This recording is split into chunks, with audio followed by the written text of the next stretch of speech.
Hey guys, just finished my taxes. It went great.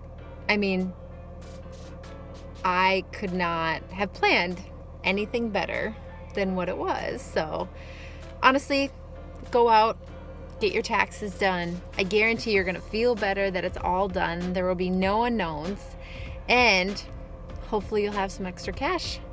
And maybe you can start looking for that house, or like I said, maybe get a new phone. I'm going to do that. And a new computer. I'm going to do that too. Whatever it is, whatever your goal is, whatever you need, go out there, get your taxes done, have a pre-Valentine's Day gift. So I will, see you guys later. Good morning and happy Valentine's Day. I actually wanted to send you a special gift for Valentine's Day.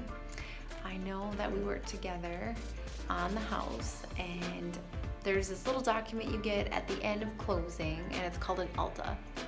And you received a paper copy at the closing, but I'm going to be sending you an electronic version so that you can go ahead and use it for your taxes. I just got mine done yesterday and it feels great. So I thought I'd give you a special Valentine's Day wish and a gift for this special day.